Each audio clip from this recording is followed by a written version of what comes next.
너 그 소식 들었어? 고발뉴스에서 마트를 한대. 어디로 가야 돼? 가긴 어딜까? 인터넷 쇼핑몰이라고. 포털에서 고발마트를 검색해봐.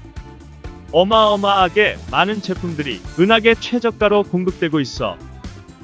고발마트 함께 해주시면 정말 감사하겠습니다. 고발마트에서 만나요.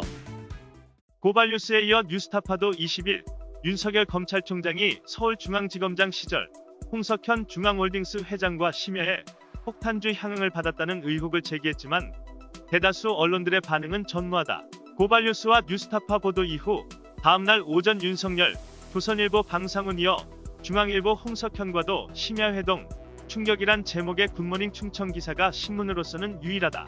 이에 대해 고발뉴스 이상호 대표기자는 고발뉴스TV 뉴스비평 프로그램에 출연해 이 정도 중대한 사안이 보도됐으면 검찰 출입 기자들은 윤석열 총장에게 그날 술을 마셨는지 술값은 누가 냈는지 법을 집행하는 기관의 장으로서 스스로 옷을 벗고 김영란법 위반 혐의에 대해 조사받을 의향이 없는지 답변을 요구해야 한다고 지적했다.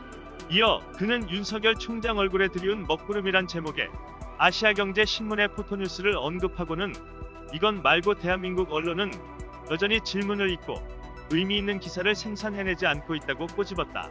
그러면서 고발뉴스는 축적된 취재를 통해 윤석열 총장의 홍석현 회장과의 심야 폭탄주 회동, 김영란법 위반 혐의에 대해 의혹이 제기된 만큼 답변을 요구할 것이고 그에 대한 책임을 지속적으로 물을 것이라고 밝혔다. 22일 현재 YTN의 저녁 뉴스 프로인 뉴스가 있는 저녁에서 의혹을 보도한 뉴스타파 기자를 출연시켜 보도 내용을 재차 확인했을 뿐 언론의 추가 보도나 윤석열 총장의 입장이 나오지 않고 있는 상황이다. 지난 2018년 12월에 이어 지난 20일 낮 고발뉴스가 윤석열 총장과 홍석현 회장의 심야 폭탄주 회동 의혹을 제기한 이후 같은 날 저녁 뉴스타파도 같은 취지의 현장 리포트를 내보냈다. 뉴스타파에 따르면 지난 2018년 11월 어느 날 서울 도심의 한 술집에 윤석열 당시 서울중앙지검장이 왔고 잠시 뒤 홍석현 회장이 나타났다. 밤 11시쯤 시작된 술자리는 새벽 1시까지 이어졌고 맥주 7병과 소주 1병 반으로 폭탄주를 만들어 마셨다. 뉴스타파는 술자리를 마치고 홍석현 회장이 술값을 계산했다.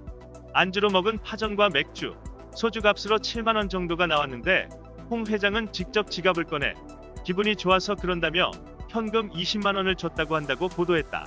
한편 이에 대해 윤 총장은 대검 대변인실을 통해 공개된 일정 이외의 사항은 확인해주기 어렵다고 답변했고 홍 회장 측은 19일 오후 6시 45분 보도 시점까지 답변을 하지 않았다고 뉴스타파는 전했다. 조선일보의 숱한 사건을 수사 중인 서울지검의 책임자가 사주를 만났다.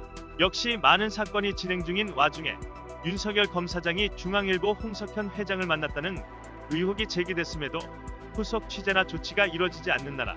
코로나19 재확산만큼이나 지금 침묵하는 언론이 위험하다. 이상 뉴스 검색이었습니다. 구독과 좋아요 부탁드립니다.